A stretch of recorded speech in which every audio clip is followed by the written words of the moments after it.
Hello everybody, my name is the Deuteron Doctor, and today we're going to be talking about how to play the new weapons. Woo! Yeah, baby! That's what I've been waiting for. That's what it's all about.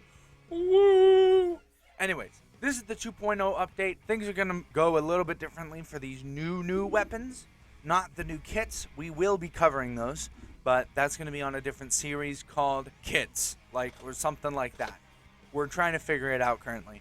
But we're going to be covering the kits, and we're going to be covering the new weapons. The new weapons are going to be under the How to Play series, and the kits are going to be under something different. But I'm going to push these 3 new weapons out as fast as possible because I know that it's going to be extremely hard keeping up with the seasons, especially because I've only covered maybe a quarter of the weapons that were already in since 1.0. So I'm going to be pushing these 3 new weapons out today, tomorrow, and the next day. And then we're going to be back on the normal schedule. I might push out some kits a couple days in a row. It all depends. Anyways, the first weapon we have to talk about is the Nova Splattershot, or the Splattershot Nova. I am extremely excited for this weapon.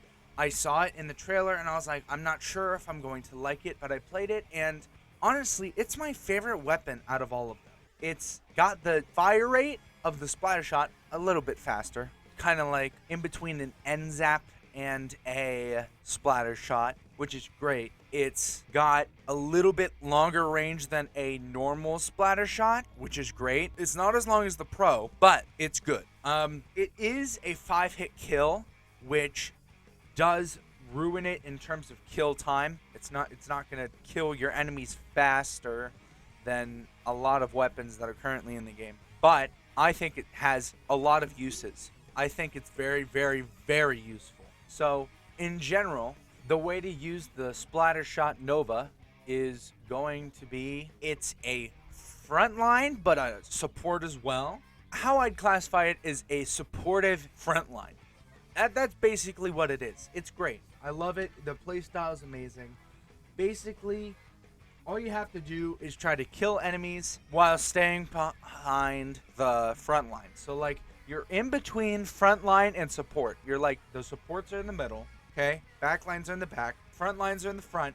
You're kind of in between there. And there's not a lot of shooters that I could even try to classify that as. Because Jet Squelcher is kind of in between support and backline, but this is kind of the opposite of Jet Squelcher, and it's really freaking cool, and it's just an overall very cool playing weapon. Now, I will say it doesn't kill very fast. Again, it only does 24 damage per hit, and it does take 5 hits to kill. So, yes, it does take a while, but if you jump while you're firing, which I know a lot of shooters and blasters already do that, but it works extremely well for this weapon because of the fact that it doesn't kill very well, and its spread isn't bad at all. Its spread is pretty tight. It's not super tight, but it's tighter than the normal Splattershot, I'd say, and it's just overall a great killer weapon. It's like the Splattershot Pro, but 100 times better. It's just overall really good. It's probably not going to ever be a super powerful shooter or anything, but it has a lot of uses. Now, your kit for the Splattershot Pro is going to be Point Sensor and Killer Whale, and how you use Point Sensor is basically you throw it at enemies and you hit them, and then you could track them, which is extremely useful for Splattershot Nova. I think, in my opinion, this is the only weapon, in my opinion, that has the point sensor and can make a lot of use out of it, because it has just the right range to be able to absolutely bank off the fact that the point sensor tracks enemies. So you throw it at enemies, it tracks them, you shoot them. That's pretty much point sensor. Now, Killer Whale 5.1 is really easy. It's basically the same thing. It's basically a more powerful point sensor that damages opponents because it tracks them. It doesn't show you exactly where they are. The lasers are following where they're going, but it tracks them, so you can use it on your enemies. You could throw 2 on this enemy if it's on the left side of the map, or 2 in the middle, or 2 on the right, and then you could try to follow the lasers and see where they're going and kill your enemy, as well as you can use that in combination with the point sensor to track better. And it's just an overall great turf war weapon, and it just great weapon in general. The best game modes, I would personally say the Splattershot Nova could be good at. Again, I didn't try the game modes yet, but just going off how it plays, I would probably guess Tower Control is probably really good for it. Clam Blitz is probably good for it. And I wouldn't say anything else really because it doesn't paint very well. But moving on to that, it doesn't paint very well, but I think that's a fair balance off for how versatile it is as a weapon. It is probably the most versatile splatter shot other than the Splattershot Junior, which some people might argue, yes, it's probably less versatile than the regular splatter shot, but I think the Splattershot Junior is more versatile, and then the Splattershot Nova is more so on top of that, and it's just really freaking good. I can't knock it. It's just good. But I think your mileage is going to vary with Rainmaker and Splat Zones because of its limited painting. Now, it can paint.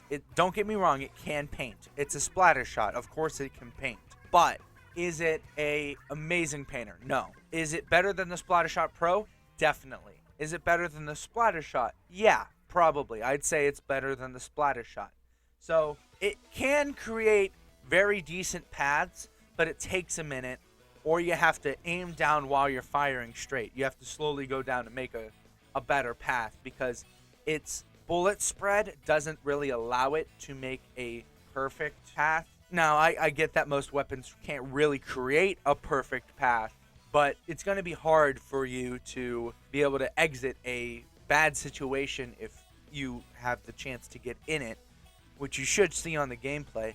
I get into bad situations with the thing all the time. And that's kind of why it's in between frontline and support, because you need the paint from support to be able to travel with that weapon and do good, but you need to be able to support frontline at the same time with killing, because that's really what the weapon's for.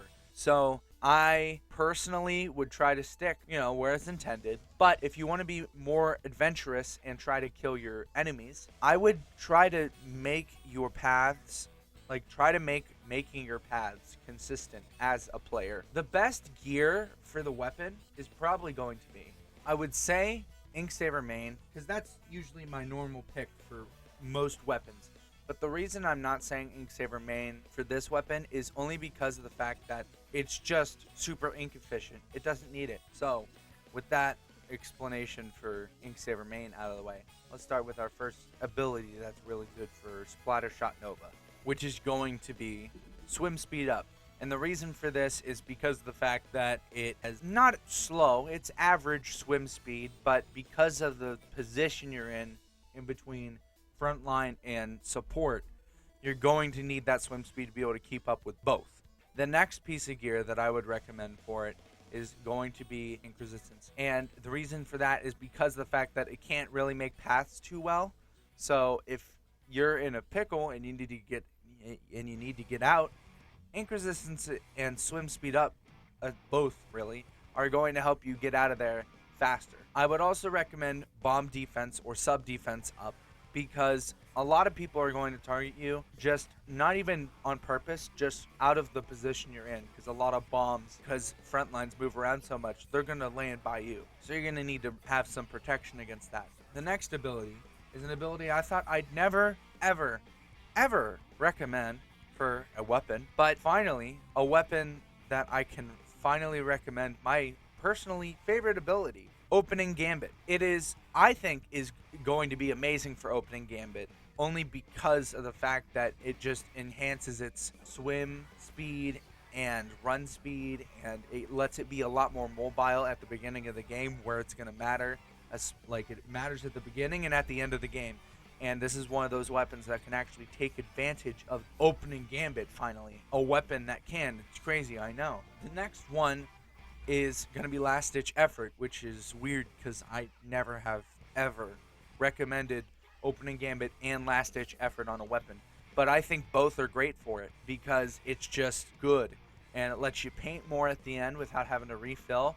You know, it's great. The last ability that I could recommend for the Splattershot Nova is Thermal Ink, and that's because, again, the position it's in between front line and support, your front lines are going to be able to take advantage of the tracking if you're calling out to them. If you hit them with Thermal Ink, you can call out their position, as well as the fact that you have Killer Whale 5.1 and you have the point sensor, and if it hits your enemies, well, then you could just, you're a tracking machine. That's essentially what you are. You're a living GPS, and nothing is better in a tactical game where you have to plan your movement than a living GPS that can tell you where everyone is all the time. You are essentially the track master. You know where everyone is, and it's a great tactical weapon. The best maps for the Splattershot Nova, and I know we're awfully far into the video, but hey, whatever. The best maps for the Splattershot Nova is going to be Rhinewater Springs, just off the bat. That, I've played on it almost the whole time this video, and it's just amazing. I love it on Rhinewater Springs. I think it could be good on Scorch Gorge. I think it could be good on Mincemeat Metalworks. I think it could be especially good on Hagglefish. It could be good on Hammerhead and Mahi Mahi. And I think it can also be good on Flounder Height, but you might have to take that last one with a grain of salt because I haven't played on Flounder Heights yet. It hasn't let me. But overall, it's just an amazing weapon, and I encourage everybody to try it out. And yeah, it's just amazing. My name is the Deuteron Doctor, and I will see you later. Bye.